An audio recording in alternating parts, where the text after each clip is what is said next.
Grand Rising Soul Fam. So today I am coming on and sharing from the Tao Oracle by Ma Deva Padma.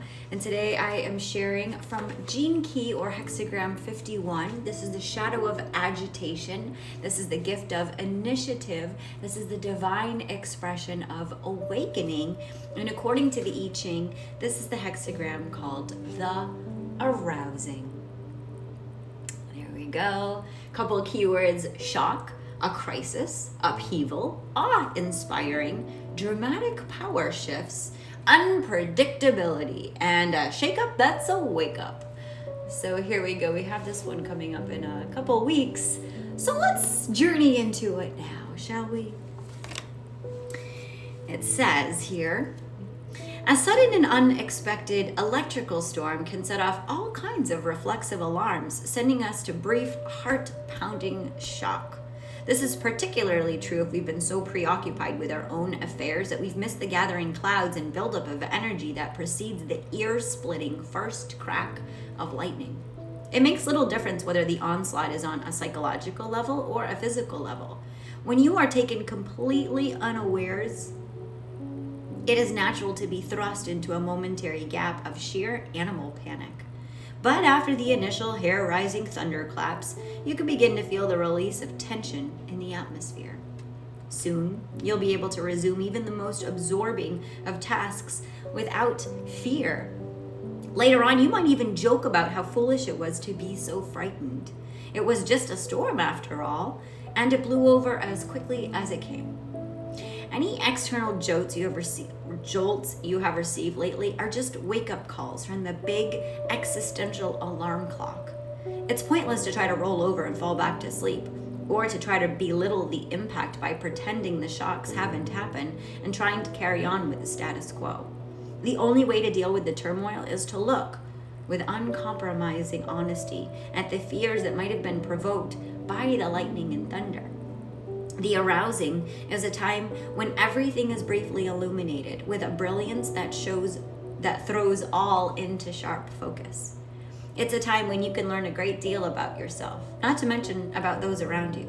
But in order to reap the most benefit from the circumstances, you've got to keep your eyes wide open, stay alert, and avoid the temptation to run for cover. Only then, with the help of the increased clarity the situation affords you, are you able to face the reality head on. It might become obvious that much of what once provided a sense of stability in your life can no longer hold up to the stress of cataclysmic change. In retrospect, you may see that cracks had begun to appear much earlier, but for one reason or another, they were overlooked or ignored. The current shakeup, whether you like it or not, might be powerful enough to shatter whatever you've been depending on for support. Shocking experiences are generally something we try to avoid. Nobody wants to deal with shattered illusions, and even less to deal with having to clean up the wreckage. But although such times of crisis might force us to recognize our weaknesses, they also bring to the surface strengths that we might not have known we had. To fight the manifestations of the crisis and the opportunities for change that they bring is to turn away from a tremendous opportunity for growth.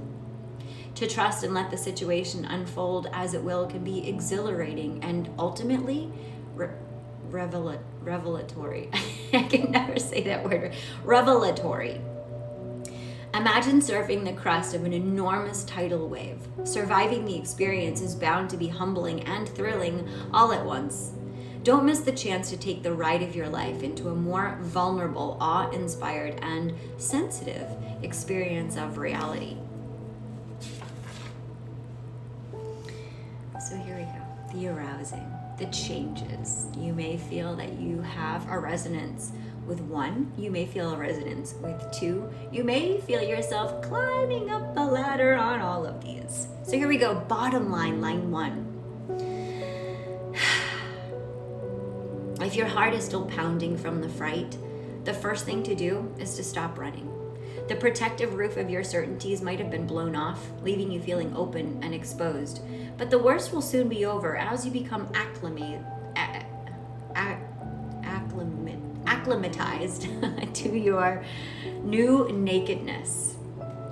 We're certainly all in the experience of definitely being with our vulnerability, aren't we? Line 2.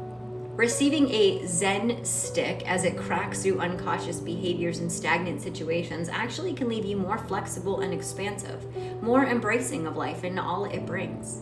Events that bring us to our knees increase the opportunity to touch an inner calm that's profound, unshaken, and detached.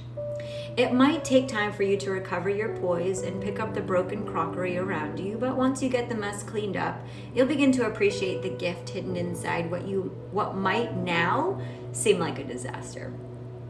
Line 3. An experience of calm follows every storm. However, it's wise not to just roll over at this moment and go back to sleep. In an earthquake, the initial impact is a terrible jolt, but an even stronger tremor may follow that finishes off the job started by the first. Better to drop the idea of keeping it together. Instead, loosen up and get ready to just roll with the next wave. This is big wave surfing time.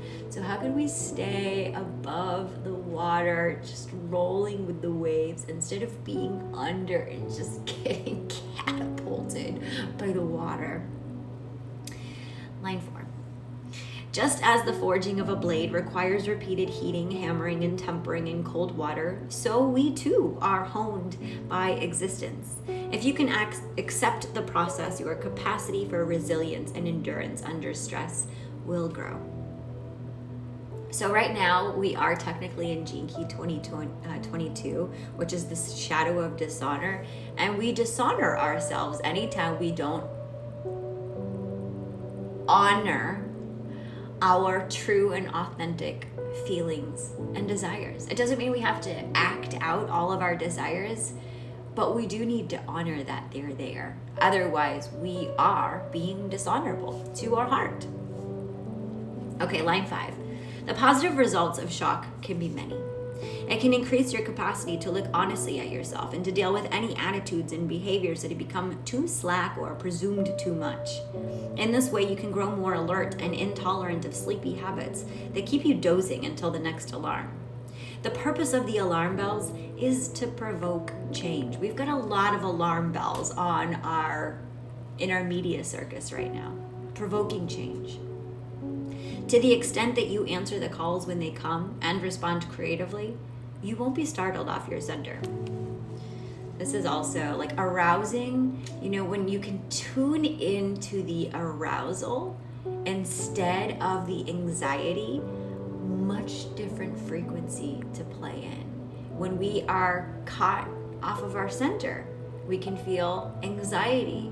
If we tune into that anxiety, we also will notice, I might have anxiety because I have a loss of control. Well, a loss of control in some places can be quite exhilarating. So when we can lean in to where there's the curiosity, the intrigue, the mystique, then we can kind of tap into this desire, this tantric experience of embodying this Shakti flow of energy, this current that comes through us. So top line 6. When it seems as though you're being pounded at every turn and everything around you is in chaos, all your idealism disintegrates, leaving only the essentials in place. A considered retreat might be in order while you turn your attention to nourishing yourself and taking care of the essentials. Whatever's left standing after the upheaval deserves to be given a chance, and it's likely that some of what remains will come as a pleasant surprise. So this is the gift of initiative. How can we lean in with curiosity instead of with fear and anxiety? Sending you so